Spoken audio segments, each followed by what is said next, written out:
Welcome to the Keiser Report. I'm Max Keiser. There, but for the grace of bad English, goes the Japanese banking system. So said the Aso in charge of Japan's finance ministry. He said that, and I paraphrase, Japan's banks emerged from the global credit crime crisis largely unscathed because managers did not speak English well enough to understand the complex bogus derivative contracts that the scamsters from Wall Street had successfully pushed on other suckers from around the world. Yes, what dumb luck for the Japanese banks to have avoided Jamie Dimon's interest rate swaps only to buy a boatload of Japanese government bonds. Oh, Stacy. Yes. So here we're going to introduce this first headline. Poor English saved Japan's banks from crisis. This is from Taro Aso, the finance minister, and he says many people fell prey to the dubious products or so-called subprime loans. Japanese banks were not so much attracted to these products compared with European banks, Mr. Aso told a seminar in Tokyo. Managers of Japanese banks hardly understood English. That's why they didn't buy, he said. Well, I can understand where he's coming from on that. You know, when I used to do a lot of French TV, I would call Jamie Dimon and Lloyd Blankfein curse words and names and all kinds of scatological references to their being. And the French, of course, didn't speak English, so they would just say, yes, I agree with you. That's fantastic. Well, but the other thing, of course, is that he could argue this. But the fact is also that the English-speaking bankers did not understand a single thing they were buying, or the pension funds or the small-time investors had no idea what all the gobbledygook of the, even though the words themselves were in English, it was all just a complicated mishmash of the words jammed together to hide basic, simple fraud. Well, you know, let's break this down a little bit more, because in Japan, they were not required to buy the collateralized debt obligations and all the flora and fauna of derivatives contracts that came out of the imagination and the aso of many of Wall Street's financial engineers, because all Japan has had to do these past 10 years is to allow their interest rates to trade near zero, the cheapest interest rates in the world, to become what's called a funding currency. All these collateralized debt obligations sold by Goldman or JP Morgan or Deutsche Bank are financed with the interest rate cheap money of Japan. So Japan is the well from which all the cheap money comes to float the global quadrillion-dollar derivatives market, and it has been that way for 10 years, and this is why that bubble's about to burst. So they're not required to buy these derivatives that Aso is talking about. That's not their role. Their role is to finance the creation of these derivatives. And so the fact that he's saying, well, we didn't get into trouble because we don't understand English, he's just trying to make a joke that all our banks are somehow sound. They're not sound. They're sitting on all kinds of bad stuff because they've been the funding currency and the kamikaze currency called the Japanese yen. Kamikaze currency, Japanese yen. Well, Max, now the market language is the price signal. So I want to talk about the price signal that nobody no longer understands because it's no longer translatable. People aren't able to understand what is being said by the price signal. CME pulls wash trade proposal. Now, first of all, Max, what is a wash trade? Well, wash trades are a way to manipulate prices, manipulate markets. So let's say Google stock is at $600 a share or $700 a share. You throw in orders simultaneously to buy and sell, washing those orders at a price that you want the stock to go. So let's say the stock of Google is $600 and you want the price to go to $605.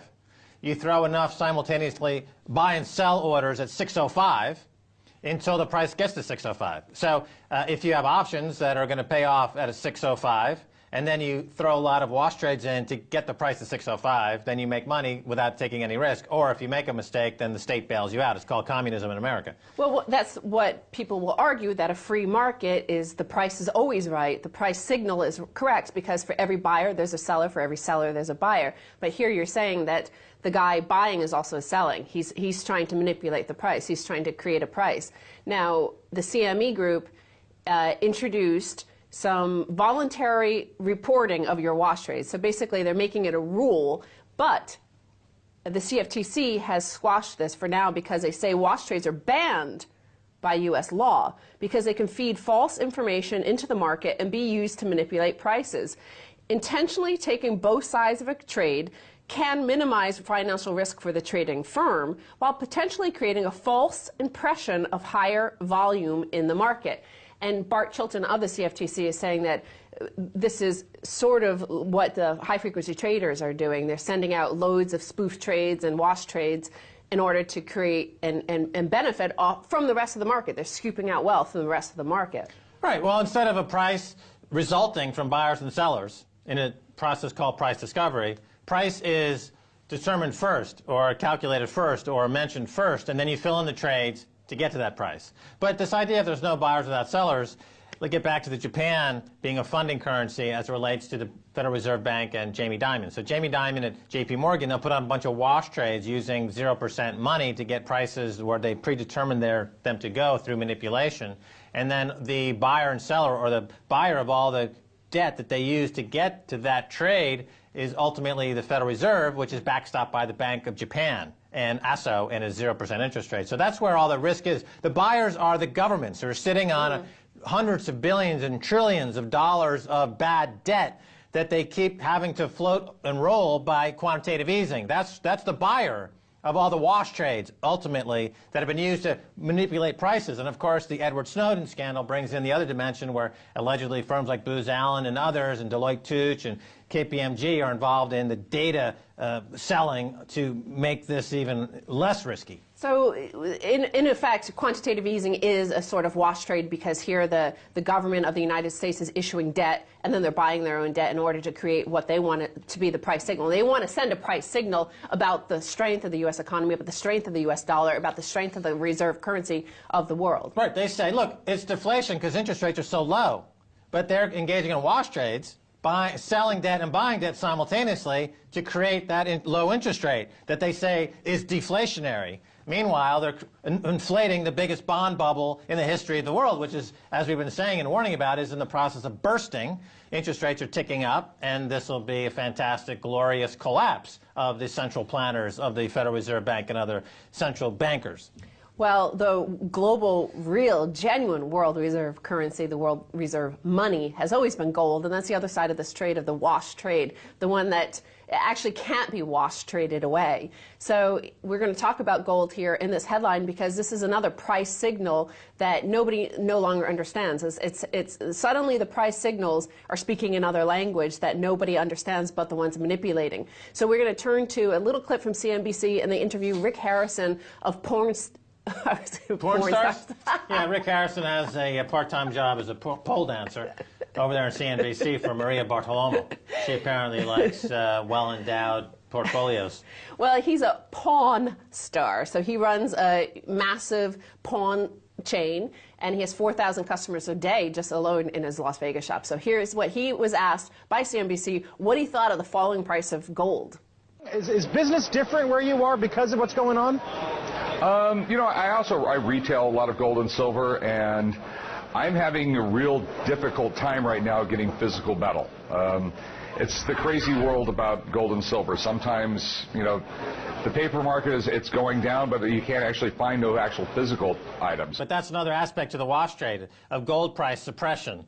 If you want interest rates low and you want the price of the dollar to be high, you simultaneously, again, wash trading over different asset classes, price of gold to be lower. And as this gentleman points out from Pawn Stars, that the demand for gold has never been higher, but the price is dropping. That's a clear indication of price manipulation. Same thing with the bond market. The supply of bonds has never been greater, and the prices have never been higher in 300 years in the UK or 238 years in America. That's a complete repudiation of supply and demand and the price discovery and economics as we know it. We've seen reports over the past few weeks of unprecedented demand, tens of thousands of people lining up outside gold shops in China, in Dubai, in India, in Vietnam, in Bangkok. And yet, the price that keeps on being talked about on CNBC is the price signal being chased by, just like cats, chasing one of those laser pointers. If you go to YouTube and Google it, you'll see lots of cats chasing laser points. And they're being steered in a circle by a false price signal. They're chasing a price signal that is lying. I call that price propaganda. Yes. People react to a price emotionally, like a cat to a laser dot on the wall. And if you can manufacture a price, you can get the masses of people to pant like dogs toward that price. And if you see this Dow Jones at 15,000, and that's a manufactured price, you see all the YouTubers and the tweeters, clapping like seals on the beach, like, oh, that means something, arf, arf, arf, even though it's a price propaganda. It's meaningless. Well, and then finally here, in terms of understanding language and price propaganda, they combined in this final headline. This is a follow-up on the Anglo-Irish tapes, #Anglo tapes. I'll probably punch Lenehan -drum. He told the world we are solvent. Now he can protect his €100 billion guarantee by writing us a €3 billion check. Get on with it. So this is David Drum, of course, the former CEO of Anglo-Irish, talking about his upcoming meeting with Brian Lenehan. And he said he was going to punch him and tell him, you've already offered us a €100 billion price guarantee. Just give us some money or else the markets are going to go crazy and investors are going to get scared and the population is going to be scared. Give it to us. Yeah, well, look, here's a guy who's threatening violence against the Irish people and who bailed him out. And I've said all along that bankers, to deter them, they should maybe face capital punishment. And some people have said, no, capital punishment is too much. You can't engage in capital punishment. And yet we're talking about a banker who threatened violence against the bank and the state unless they gave him billions of dollars. So the Irish people, you're never going to win this fight unless you're willing to fight this fight. But, keep picking them shamrocks, whatever you do. Guinness, hello. All right, Stacey Hibbert, thanks so much for being on the Keiser Report. Thank you, Max. Stay tuned for the second half. A whole lot more.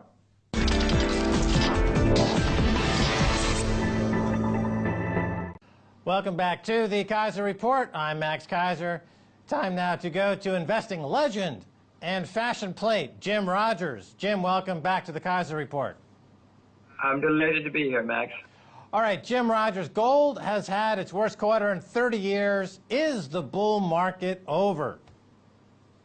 Well, Max, that's a very good question, and partly depends on how you define bull market. As you may remember, in 1987, stocks went down 40 to 80%, and many people said the bull market was over. Was it over? In retrospect, no, it wasn't. Not at all. All right, so... And my point is that in my view, the bull market in gold is not over. It may go down another 20 or 30%, who knows, but by the end of this decade, it will be much higher. Right, so the fundamentals that are supporting the gold market are still in place. Now, you did call for a pullback.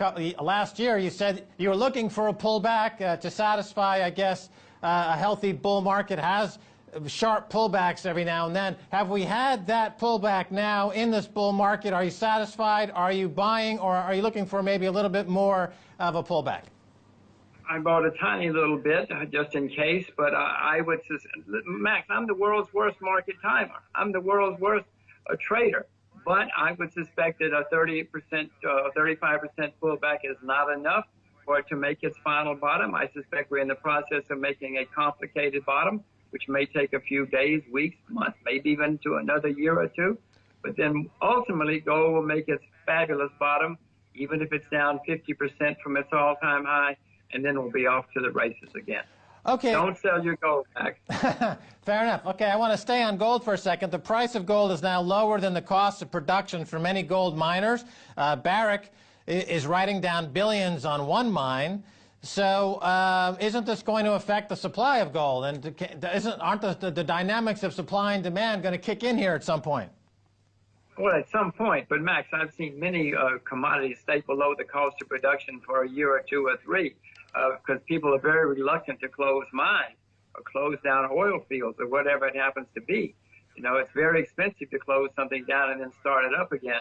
So it can stay below the cost of production for longer than we like. I want to ask you really to put on your journalist hat for a second, because you're in Singapore, you're in Asia, and you can give us direct man-on-the-street reporting whether this is true or not. Are people lining up in Asia, in Bangkok, and in other places to buy gold, physical gold at the shops? Is this true? Yes, in April and even into May there was some of that, but that seems to be, I'm sure there's still people lined up, but it's not nearly as much as it was the first time gold dropped. Now, Jim, you've taught finance and economics at Columbia University. how is it that their demand for physical gold is so large and yet the price goes down? How is that possible, Professor Jim Rogers? Yes, the demand is large, but if you're talking about people in the shops buying gold, but there are more people selling the ETFs, and that's gold as well. A lot of people selling that form of gold, and that's why the price is going down. Gold has rarely, if ever, been set in the physical market, gold prices, any more than wheat has. Wheat prices aren't set in the physical market. They're all set in the futures market. Are you in the camp that believes that there are more paper claims on gold than there is gold in the physical existence? And what I mean is, it seems that there's an agenda here. Those that are supporting the paper market love to see the price of gold go down, and they're willing to even manufacture naked claims against gold, so-called naked short selling, to make that happen. Are you in the camp of those who believe this is what's going on, or what are your thoughts there, Jim Rogers? Well, the same what I said about wheat. Yes, the futures markets in wheat are much larger than all the wheat that there exists in the world and always has been. When you say naked short selling, Max, that's not the way everybody who sells in the futures market is selling naked. There's no such thing as that's how futures are. When you sell gold or oil or wheat or cotton, you're selling naked. You may have it, but most people don't. That's the way those markets work. It's not like stocks where you can sell naked shorts or you have to be long or you have to borrow it. You don't have to borrow in the futures market. You don't have to borrow anything. Just call up your broker and start selling, or do it on the internet now. Right. People can simply call up their prime broker, they can establish a line of credit, and they can start selling short gold all day long, no matter what the actual fundamentals are regarding that commodity. Now, I want to switch gears and talk about bonds for a second. The bond market, many people, yourself included, I believe, have been looking for a top in bonds. The bond market seems to be having reached that point now in a 30-year bull market in bonds. Have we seen the top in this bull market in bonds? It's been going on really almost your entire career, Jim Rogers. We've had the bull market in bonds. Is there now a reversal? The bull market started in bonds in 1981 when it made its low in September of 1981. Been going up ever since. Now, Max, I've called the top in bonds 4 or 5 times and been wrong. But fortunately for me, the last 2 times I've gotten it right. So I have no idea if this is the final top or not. I am short junk bonds, not government bonds, and you can ask me in 3 years if I got it right or not. I don't know if this is the top, Max, but I do know we're getting closer and closer. All right, let me ask you about a comment made by Richard Fisher. He's the president of the Dallas Fed. He called bond traders, quote, feral hogs, likening their reaction recently selling bonds to the news of the Fed tapering, that is to say the Fed stopping their quantitative easing. He made the comparison to George Soros' attack on the pound. So here you have a group of market players that used to be called bond vigilantes and applauded for being bond vigilantes. Now Richard Fisher, the president of the Dallas Fed, is calling them feral hogs.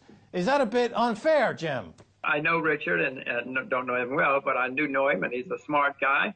I do know that whenever there's some kind of some comment from the Fed or anybody else, people react. Come on, Mr. Fisher, you know that as well as I do. He used to be in the investment business. If people get a report about cotton, they go and sell or buy cotton based on the report. So this is the way markets work. Richard knows this. Mr. Bernanke, who's never been right about anything, came out and said X, Y, and Z. So the markets reacted. What is he expected to do? Everybody just to say, oh, did you hear what Mr. Bernanke said? Let's ignore it? Come on, that's not the way markets work.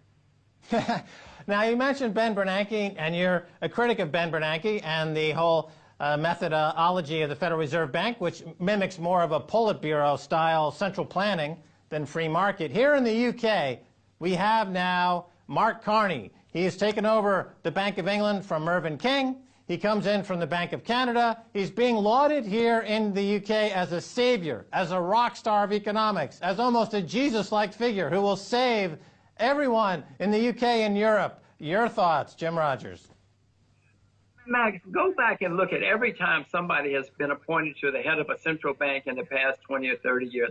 They're always brought in as rock stars. Bernanke was a rock star. Greenspan was a rock star. Neither one of these guys had a clue what was going on. They got it wrong over and over and over again. But every time they bring them in, the press, because of the government PR, says these guys are geniuses and they're going to save us all. Unfortunately for all of us, these rock stars have turned out to be men with feet of clay, and they haven't known what they're doing, and they're going to lead us all into they are leading us into a serious problem. Well, Mr. Carney has said he will print money just like everybody else. That's not going to save us. Right. Now, it seems that the philosophy of these central bankers, including Mark Carney, is to look at asset prices and bond prices as their price signal that they work off of. But they don't seem to take into consideration other areas of the economy that are suffering. So they have a very myopic view of the economy and what they're supposed to do to manage that economy. How could these central bankers expand their purview to be more effective, or should we just get rid of them completely? Well, the world, let's go to America first. America's had 3 central banks in our history. The first 2 disappeared, as you know, and the world can get along without central banks. Now, if we don't have central banks, Max, we have problems, obviously, could have problems. These central banks are worse than having no central bank at all. Fortunately, since they're making so many mistakes, at least in the U.S., we're going to get rid of them eventually. They're either going to go bankrupt because they're making so many horrible mistakes, or eventually the public's just going to say, these guys got us into such terrible trouble, let's get rid of the central bank, as has happened in the past. Let's look at the Japanese central banks, since that guy is hailed as the hero at the moment. You know, he has driven down the value of the currency, the Japanese yen, by 20–25%. Now, that's great for stockbrokers and people who own stock. But there are 125 million Japanese, Max, and every one of those people is now suffering because the cost of living is going up. Everything they buy, there's more and more inflation. Yeah, he's helping a few people, but he's not helping 125 million Japanese any more than Mr. Bernanke or Mr. Carney is helping the rest of us. All right, you mentioned Japan. Let's stay in Asia here and talk about China. It was recently reported that banks in China are relying on short-term funding, which may evaporate at any moment. It looks like a bit of a Lehman moment when suddenly short-term funding evaporates, and of course that was part of the 2008 crash. What's going on in China, Jim? I know you're an expert on China, but it really looks like are they in a credit crunch, or is that overstated? What's going on? Max, I'm not an expert on anything. I would like to be an expert on something, but China is certainly going to have problems. You may remember 15 years ago there was a big Asia crisis where most of the Asian banks were doing that. They were borrowing long and lending short, and the whole thing collapsed. I'm not sure that's what's going on in China right now. The Chinese government and central bank has been trying to cool things off for the past 3–4 years now. All you got to do is watch RTTV, and you would know that, and most people should know that. And finally, it's becoming to bear fruit. They're starting to cool things off. It looks like it, and people are coming to them and saying, wait a minute, this hurts. This hurts. Well, it's supposed to hurt, for goodness sakes. When you cool things off, somebody has to suffer. Somebody's overextended. I hope China this time stays the course and does get rid of a lot of the excesses that have developed in China. They have too much inflation. They have a property bubble. They need to clean things out. Let's hope they do. All right, Jim Rogers, we've got about a minute left. I wanted to ask you, again, something more of a philosophical question, putting your professor hat on for a second, and staying on China. China, the economy is really meeting now some environmental constraints. Now, according to people like Milton Friedman or other thinkers in economics, companies should never consider the environment. Their only obligation is to make a profit. That's their only obligation. But that kind of thinking in China and around the world is now meeting an immovable force called environmental catastrophe. So are you in the school where companies in China and around the world should just forget the environment, or they should try to mitigate their environmental damage, or is it time for another economic model, perhaps? Jim Rogers. Well, Max, if your goal is to make a profit, that's fine, but you can't make a profit if you antagonize all of your customers. If your customers look out the window and they see horrible pollution caused by you, they're going to buy from somebody else. So you have to balance everything. Mr. Friedman is exactly right. The goal of capitalists is to make money. But part of making money is keeping your customers happy. And China now is starting to spend hundreds of billions of dollars cleaning up the horrible environment that has been polluted both in the air and in the water. Somebody's going to make a fortune, Max, cleaning up China, because they're spending a lot of money solving that problem. Yeah, but those costs, of course, have been externalized off the company's balance sheet. It ends up on the government's balance sheet, and then the people end up paying this through higher taxes. So there's a bit of a mismatch with incentives and rewards. But anyway, Jim Rogers, we're out of time. Thanks so much for being on the Keiser Report. Thank you, Max. Let's do it again sometime. All righty. And that's going to do it for this edition of the Keiser Report with me, Max Keiser, and Stacey Herbert. I'd like to thank our guest, the legendary Jim Rogers. If you'd like to get in touch, tweet us at Keiser Report. Until next time, Max Keiser saying bye, y'all.